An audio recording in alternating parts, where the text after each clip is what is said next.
Well, good afternoon, everybody. Here we are. It's Tuesday already. And you're not going to really see me because I'm working here at the stove. But today we're making ham pot pie. And we're also going to make some homemade applesauce. So right now, what I did was I melted a quarter of a cup of butter. And then I sauteed a half of an onion till it was translucent.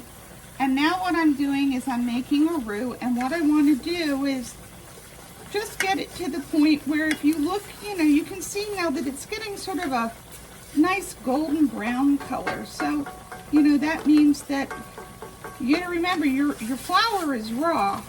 So you got to cook the flour. So that's kind of what we're doing. Getting it cooked before we start to add. Now what we're doing is we're making a cream sauce. So now that we're getting this kind of a nice golden color, sort of like the color of mustard actually. I'm going to start adding, this is a cup of chicken broth. And add a little bit of that. And then I'm going to add, I have a half a cup of heavy cream, so I'm going to add a little bit of that. And keep stirring, and I'm going to add a little more of my chicken broth, and keep stirring, and some more. I'll get the rest of that cream in there. And there we go. Get everything in there. And now we're just going to keep stirring this till it thickens up. And that won't take too awfully long. You can already see it starting to get thick.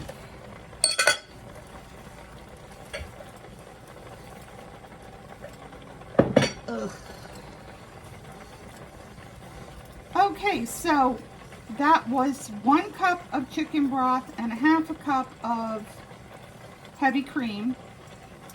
And we're thickening this up now. Now, if this were to get too thick, you could thin this out by adding some more chicken stock, like a tablespoon at a time.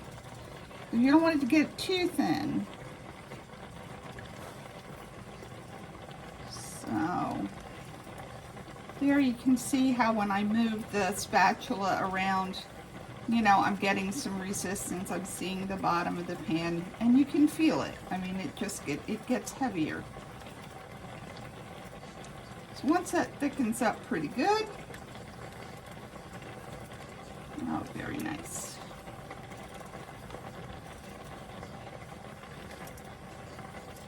This isn't unlike, when you have a chicken pot pie, kind of the same sort of deal.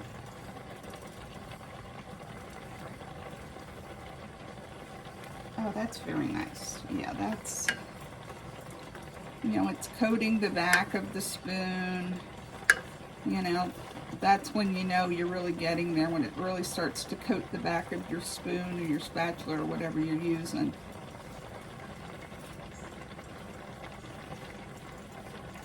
A little more viscosity.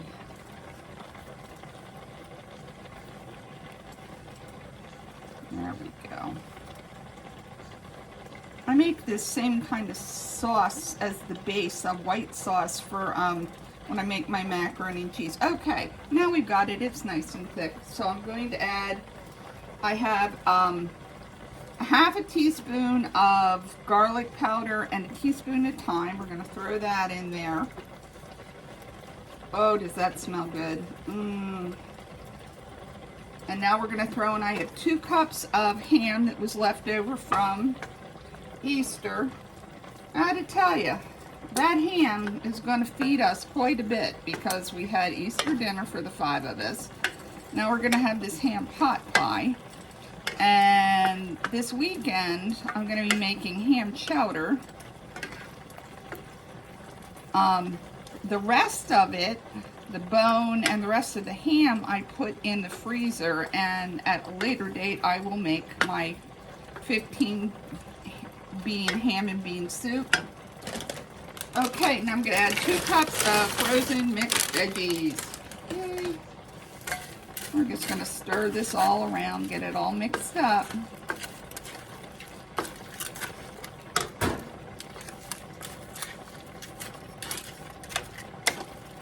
So, you know, as you can see, this is nothing too difficult.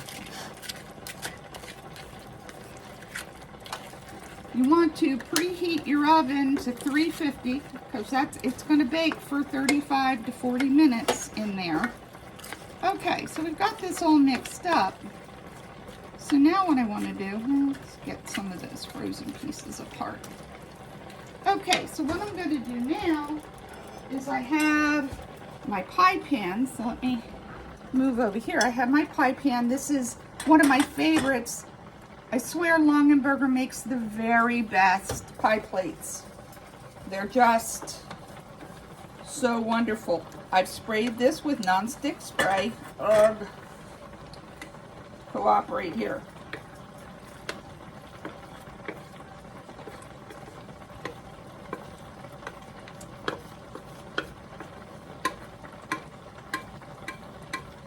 Okay. I'm just scooping all that yummy goodness in there. I think that's good. Okay. There was a stowaway. Okay. So now we have everything in the pie plate. So what I'm going to do is I shredded up some cheddar cheese. So I have, oh, there's some more. Let's get the rest of that ham in there. I shredded up some cheddar cheese.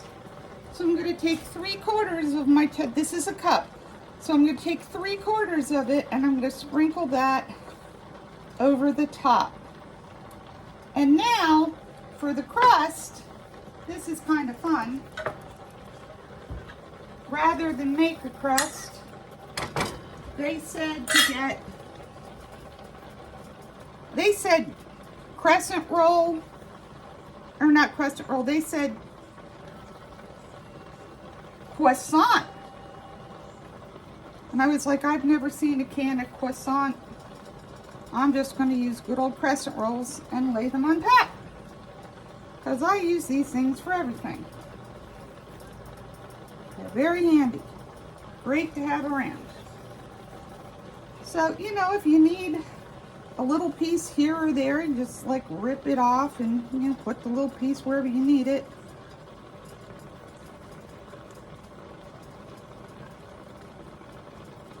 There we go. And now we're going to sprinkle the top with the rest of that cheese.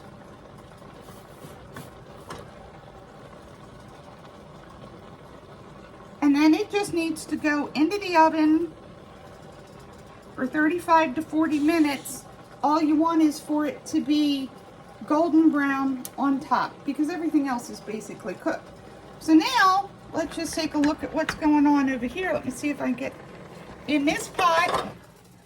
This is our applesauce getting started. And all this is a matter of getting your apples, cutting them up into little pieces. You know, you peel them, you core them, you slice them up little, you put some water in there, and you just start boiling them. And I will boil them down. Let's see if I lift that up. Can you see? Yeah. I will boil them down till they're applesauce. Now, these are pink ladies, so this is going to take a little longer than Macintosh. If I was doing Macintosh apples, that'd be done in like 10 minutes. But something tells me this is going to take a while longer. So one of the great things that I like to use when I am making applesauce is this chopper thing from Pampered Chef. This is a great tool, people, because I can just get in there and lend some encouragement to those apples to break down a little faster. So there you go. It's looking like getting a little dry. Need to add a little more water. But I don't want it drowning in water because I don't want really runny applesauce. So that's what's for dinner. in Mama Kahn's kitchen, and I hope you enjoy it. I hope you've enjoyed what I showed you today, and I hope you try it sometime. So I'll talk to you tomorrow. Bye.